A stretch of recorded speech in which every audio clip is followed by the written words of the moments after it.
Hello everyone and welcome to the Sky channel and welcome to the second last day of the class series. Now we have covered all classes other than the spellcaster class, which we'll release a video about tomorrow at the same time as today. So subscribe to our channel and check back in tomorrow to see the last video. If you haven't watched the previous ones, do check them out. They are on our channel, and hopefully by the end of this you will be extremely comfortable in understanding the classes really well, knowing which one works best for you, and understanding how you can counter each class. And of course, in this video, we're going to be talking about the active skill, the passive skills, the selectable skills, pals, relics, souls, mounts, fruit bonuses that you can get, equipment, your artifacts, back accessories, and tech park bonuses. And in the end, I'll also teach you how you can save a lot of money on in-game purchases in The Legend of Mushroom. Alright, so it's also important to mention that you should use the comment section to share any tests that you might have done or any theories that you might have, even if they are different than the stuff that I've mentioned in this video. Because information coming from a community is much more valuable than information coming from just one person. Alright, so let's start with the active skill. So it deals 3,873% area effect damage and then increases the combo damage received by targets within the range by 60%. So 60% extra combo damage lasting for 5 seconds. Now in the final evolution, this goes to 8,714% area effect damage. The combo damage increase is still 60%, but it lasts for 8 seconds, and then there's an additional ability that it prevents targets from regenerating energy for their 6 active skills for 4 seconds. This, of course, in a way is targeting mages because they are all about their skills, and you are preventing them from releasing those skills by not letting them regenerate energy for them for 4 seconds. Awesome. Okay, now let's go to the passive skills. The first one increases your combo chance, and combo is a chance for an extra attack on a basic attack. So whenever you're doing a basic attack, there's a chance that you'll release an extra attack, which is considered to be a combo attack. The next one gives you additional attack speed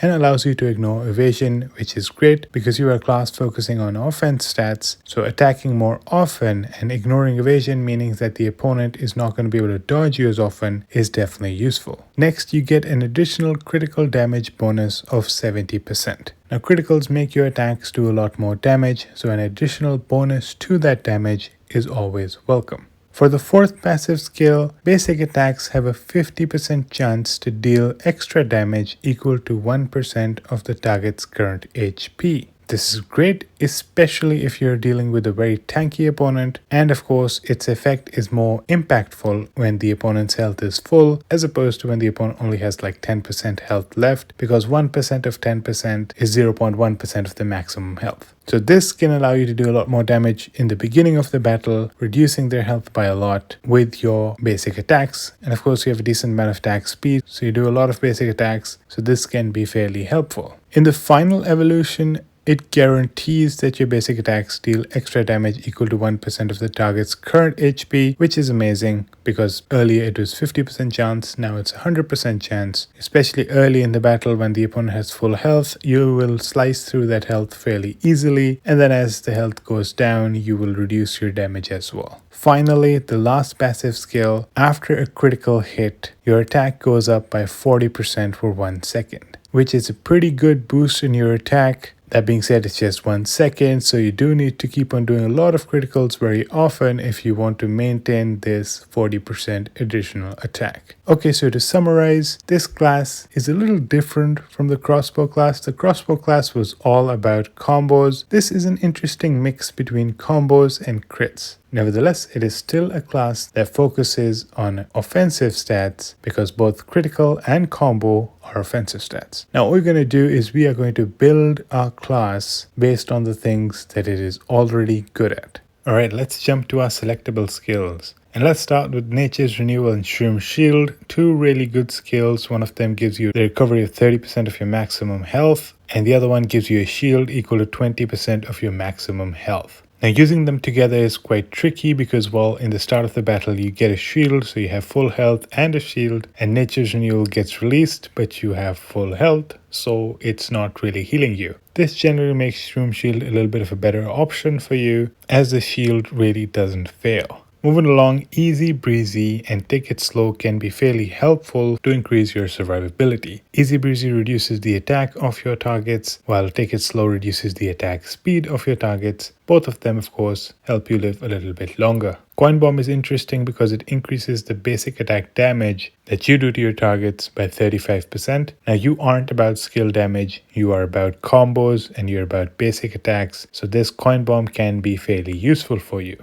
Disarm and Dazzled. Now they also enhance your survivability. Disarm disarms your targets for 3 seconds, while Dazzled stuns them for 1.5 seconds. Smoke Bomb. Now this is a good one. Why? Because it actually increases the damage received by targets within the range by 30% for 5 seconds. Now I did mention you are a class that focuses on offensive stats, and this doesn't mention a specific damage, meaning that's referring to all damage. Of course, Smoke Bomb is an amazing choice for you to deal a lot more damage. Wild Gust as well, it does a reasonable amount of damage and then it increases your attack by 15% for 5 seconds. Again, higher attack means that you do more damage, and given your offensive stats, this is good for you as well. Blitz Assault. Now it does a lot of damage, right? And then it provides 3 seconds of damage immunity. What makes this really helpful is the second part. Provides 3 seconds of damage immunity. Now remember that this is going to get released in the start of battle as all other skills are. But if you are dealing with mages who are all about dealing a ton of damage in the start of the battle using their skills, well, their skills can't really hurt you if you have damage immunity. So this is a very powerful counter to mages, and if you have this, you're then able to do a lot of damage to the mages while they're still waiting to get the next release of those skills. But if you are already on the final awakening of your class, you can actually prevent them from releasing those skills even further because of your active class skill. Therefore, this makes your class a very good counter to mages,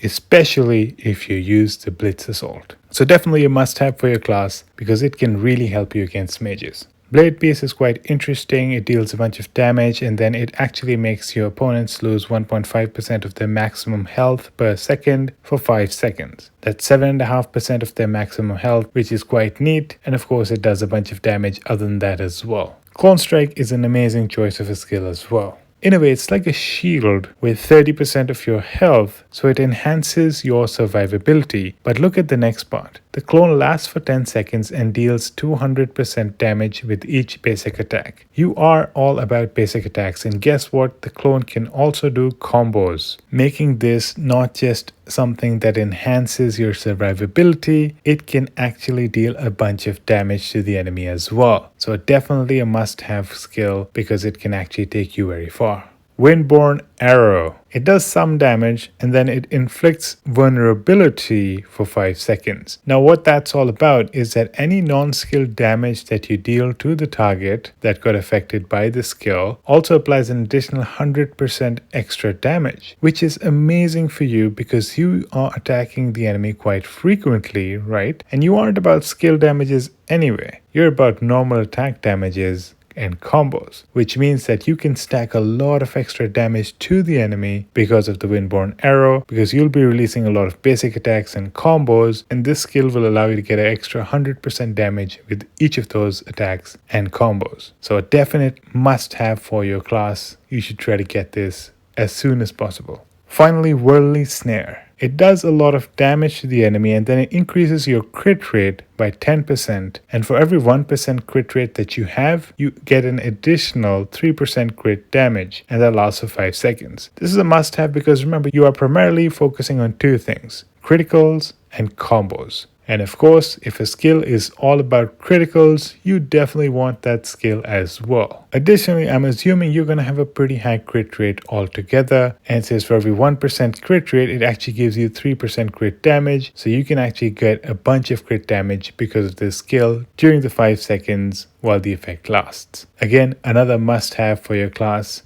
Definitely try to get the Whirly Snare soon as well. Now if I were to pick 5, I would definitely get the Blitz Assault to help you against those mages, the Whirly Snare because crit rate is important for your class, and of course it can help you do a lot more damage to the enemies, so a must have. Windborne Arrow because it adds a lot of extra damage to the enemy because you're all about normal attacks and this is adding extra damage to normal attacks. You're not about skill attacks anyway, so this works just fine for you. The fourth one would probably be Clone Strike because as I mentioned, the clone can combo and it's like a 30% additional health that you just got, and it also deals damage, which is just wonderful. Like you're getting survivability and you're getting offensive abilities, so why not? And the last one I'd probably choose would be the Smoke Bomb because it increases the damage you can do to your enemies by 30%, and well, you are damage focused, so why not? Of course, don't take my word for it, you should definitely test a bunch of other iterations out and see what works best for you. Okay, let's start talking about the pals. Now the Pirate Octopus is one of the best ones for your class. It actually increases your combo damage by 60%, and with every 3 combos it deals an extra 200% damage. So both of these are amazing because you're getting extra combo damage, which is of course something that you really need, and you're getting some extra damage as well every time you release 3 combos, and hopefully you'll be releasing a lot of combos. The Righteous Banana is another one. It actually increases your combo chance by 10%, which is again very helpful, and also gets you 100% extra combo damage. Another must-have for your class. The Treasure Dragon is another very good one. It increases the basic attack crit damage by 50% and skill crit rate by 20%. Now hopefully you're going to have a very high crit rate, so the extra crit damage of 50% is definitely helpful. The Hero Bird increases your attack speed, and as you can imagine, the higher your attack speed, the more basic attacks you're going to do, the more combos you're going to do, and the more criticals you're going to get. So another very good pal for your class. So Benny Rabbit increases the crit rate by 5%, which is again very helpful because you are trying to build up a very high crit rate, and its attacks also have a 30% chance to launch the targets for 0.5 seconds. This gives you a little bit of survivability along with the crit rate, which is of course amazing as well. In my opinion, these would be the 5 that I would consider the best, but of course there are other good options that you could also replace one of these with. One of them being Chicken Hood, which gives you an extra basic attack damage of 30%. Again, you aren't too focused on skills, so basic attacks are a place where you can get a lot of damage in. Cowboy Cactus is interesting as well. Every 3 basic attacks, it deals an extra 40% damage. Of course, as you can see, it's not as fancy as our octopus, but still, it's okay. Warlord Hydro Spread allows us to regenerate our active skill energy faster, meaning that we can release our skills more often. And of course, we have some pretty nice skills that we would love to release. And then there's also the option of the Lizard, which actually can allow you to build up on your pal damage. Of course, I would probably focus on the first 5 that I mentioned because they are the most cohesive with your build.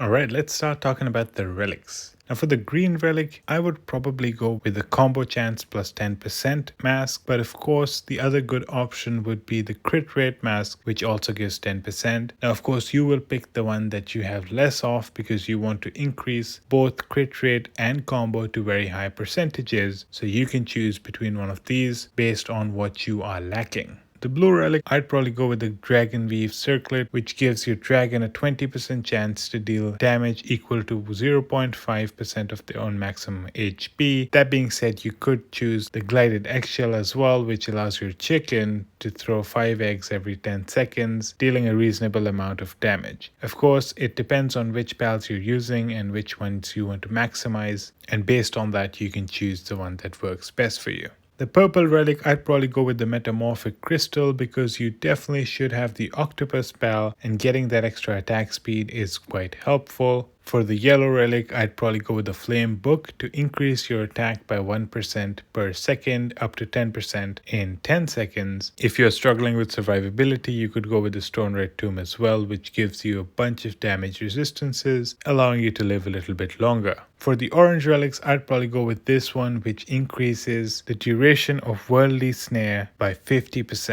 Now remember, Worldly Snare is the one that gives you crit rate and crit damage, and of course, you want to increase that duration by 50% for sure, because that extra 2.5 seconds can make a lot of difference once you're hitting those deadly crits. Finally, for the red relic, I'd probably choose the Storm Necklace because that increases the damage of your clone by 30%. Now remember, clones can do a ton of damage. They can also do combos. So being able to increase their damage by 30% is very, very helpful. Alright, let's talk about souls. So first of all, one of the obvious choices for you is the combo damage soul, because you are relying a lot on combo as well as critical damage. So you do want to maximize your two sources of getting a ton of damage in. I am fortunate enough that I got the red soul for combo, and of course you should try getting it too, but if you don't have the red, use the highest rarity you have and you can upgrade it, and once you need to swap it out, you can just salvage that soul. Unless it was a red soul and you need the soul essence back, then you have to pay 500 diamonds to get the soul essence back.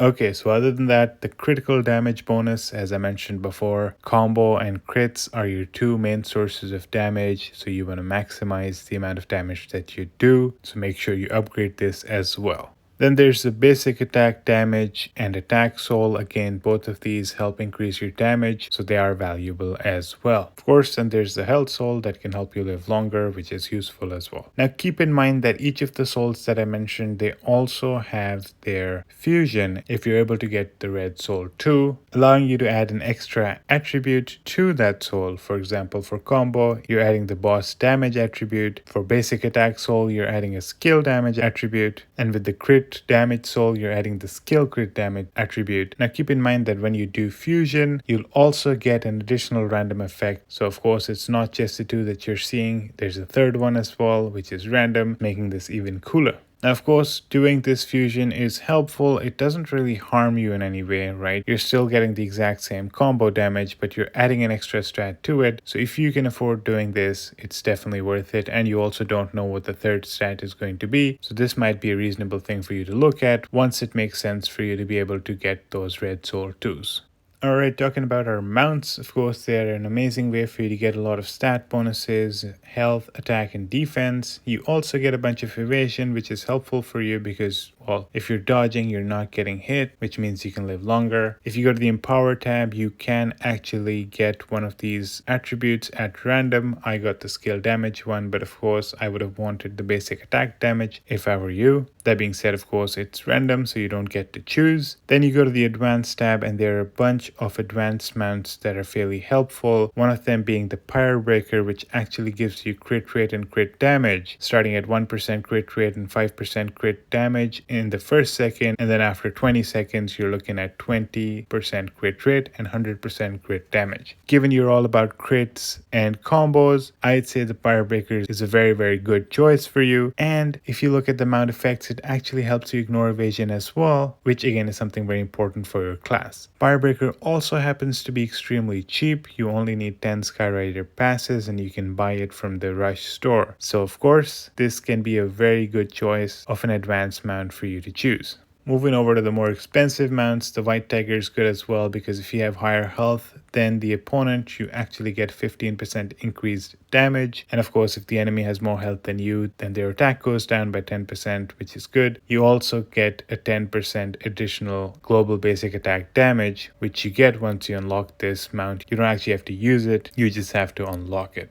Finally, the Koi Paper Kite is another very good choice. Every 3 combos triggers an additional 500% area effect damage. And of course, you have a pretty decent amount of attack speed and a high combo chance, which means you can do a bunch of combos very frequently. So this damage can actually stack up quite a bit. Not to mention, when you unlock it, you also get a 10% global attack. Okay, so that covers our mounts. Now let's start talking about the fruit bonuses. So for the fruit bonuses, I would probably think that you would want to get a mix of combo damage and critical damage. Because remember, your class is all about dealing a lot of damage through both combos and criticals. So perhaps you could go with the ratio of 3 and 2. So 3 combos, 2 criticals, or 3 criticals, 2 combos. Of course, this is dependent on the fact that you already have a fairly high combo chance and crit chance. But for example, if you don't, if you have a very high crit chance but very low combo chance, then of course focusing on crit damage is more useful because you're not going to be comboing very often, but you will be critting very often. And of course vice versa. If you have a very high combo chance but you have a very low crit chance, then you might as well just focus on combo because you're not going to crit that often. So in my opinion, try to get a few crit damage bonuses and a few combo damage bonuses and try to see which ratio works best for you. Alright, let's start talking about our gear. Now, gear is one of the best places for you to get crit rate and combo chances. And since every gear comes with 2 attributes, the best 2 for you to choose for each of them, if possible, would be crit rate and combo. Of course, getting the right combination is not that easy, so you might have to use a lot of lamps to get both combo and crit rate in one single gear. It's also worth mentioning that I don't think it's wise for you to reduce the quality of your gear to get the 2 attributes that you're hoping for, because one of our friends actually tried that out and they started losing to people in the arena that they were otherwise winning, and it was sort of confusing for them that, why would I start losing when I'm getting the right attributes? And that's because they dropped the rarity of their gear from rainbow to pink gear. So you don't want to do that. You want to keep the rarity, because the amount of health, attack, and defense you're going to lose when you actually drop the rarity of your gear will harm you more than you will actually benefit from getting the 2 attributes that you're looking for. Alright, so try not to drop the rarity of your equipment, but try to get both combo and crit rate in your gear, because that can take you quite far, and hopefully you can have a very high combo chance and a very high crit chance. And after that, of course, all of the areas of crit damage and combo damage are going to be very helpful for you, because you'll be releasing combos and crits very often. Alright, it's time to talk about the artifact. Now, artifacts give you a pretty nice jump in attributes, attack, health, defense, and also give you the ability to ignore evasion, which of course is very important for your class, because you don't want the enemies to be dodging you.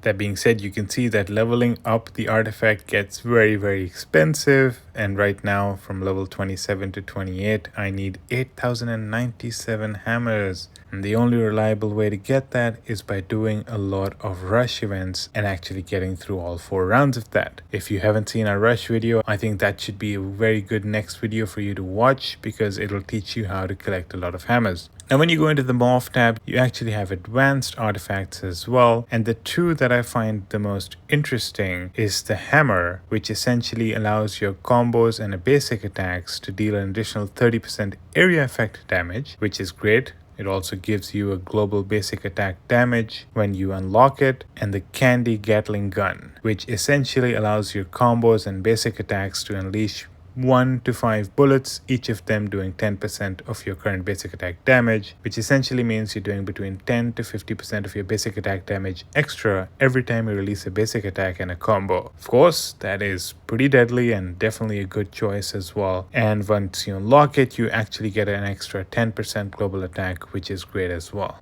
The spring cord isn't that bad either, because every 11 seconds it does 1000% of your current basic attack damage, and that's area effect damage, and enemies start hurting themselves by dealing 20% of the current basic attack damage to themselves each time to do any sort of damage to you, and that lasts for 5 seconds. If you're facing another archer with a very high basic attack damage and of course a very high attack speed, this can hurt them quite a bit as well. Not to mention, this also gives you a 10% global attack once you unlock it. Alright, the bag accessories recently released, and they are another good way for you to get attack, health, and defense through the feather upgrades. Now, when you're upgrading the feathers, it makes the most sense for you to upgrade them evenly, because as you level them further, as you can see, it costs more and more feather coins to upgrade them. But if you notice, every 10 levels, you get a very huge jump in stats when you go from, let's say, level 30 to level 31, 40 to 41, 20 to 21. So it just makes sense for you to try to upgrade them evenly, because all of the stats are important. No doubt, you're a very offense-focused class, so attack seems to be the most important, but the way the feather system works, I think it just makes more sense to upgrade them evenly to try to get those maximum jumps at the lowest possible cost. Additionally, the handbook actually requires you to unlock all 3 of the tails, and it gives you an additional bonus. I don't know if they're going to add other bonuses after this, but right now if you unlock all 3 tails, you get an extra 1 level for each feather. And if you look at it, to unlock the next tail, you do need to level up all of your feathers to 60, and then this one you need to level them to 120. So going evenly seems to be something that makes the most sense. Now, when you talk about talents for your class, I think the bottom right makes a lot of sense, because it gives you combo damage, which is great for you, and it's actually not that hard to get. You can see that here I'm already almost able to get the first one of this, even though it's only been a few days since the back accessories were unlocked. There are also other really cool but more expensive attributes that you get at the bottom right, and that is this one, another one that increases your combo damage, which is quite helpful as well. That being said, it's all the way at the corner and you need to upgrade pretty much everything before you can get there. Now the left side gives you certain things as well. In particular, it increases your critical the same way the other side increases your combo. That being said, again, this is at the corner, which means that you need to upgrade everything else before you can get there, making it a fairly expensive to get upgrade. The top stream is more focused on resistance to different damage, which is good if you want to increase your survivability. But personally, especially right now, since it's just begun, I am focusing more towards the combo damage because it's easy for me to get it. And of course, it's also giving me a certain amount of attack and health in the process. So not a bad choice to make. And if you go to the Morph tab, which are essentially wings, the Emerald Embrace seems to make a lot of sense because it increases your combo damage by 0.5% and it stacks up to 60 times. So you're talking 30% extra combo damage, which is quite helpful. You also get a bunch of health when you upgrade it, which is good as well. Finally, I do want to mention that the Tech Park is a wonderful way for you to get a lot of attack, health, and defense, and you definitely should not overlook it. Try maximizing the Tech Rush event where you can start using all of the ore that you've collected and gaining some amazing bonuses within the Tech Park. Awesome. And since I still have you here, I want you to know that you can get between 10 to 35% bonus on in-game purchases in the Legend of Mushroom, allowing you to save a lot of money if you're into spending in-game. There are also some amazing days, which are essentially the bonus days, and the upcoming one is on April 26th, which gives you an extra 5% bonus to your base, meaning that you will get a minimum of 15% bonus on that day, so you can maximize that and get stuff much cheaper. I'm going to link a video in the description below which will go through the whole process in detail with you so you can start saving up today. Alright, so that covers this video. I hope you liked it. If you did, please like the video. Please let me know in the comments, and of course subscribe to our channel and check out some of our other Legend of Mushroom videos because now we have a fair amount of them. In particular, we have one on almost every class other than the Spellcaster class, which is going to be released tomorrow. So don't forget to check back in and check it out. Thank you so much for watching, and I hope to see you in the next one.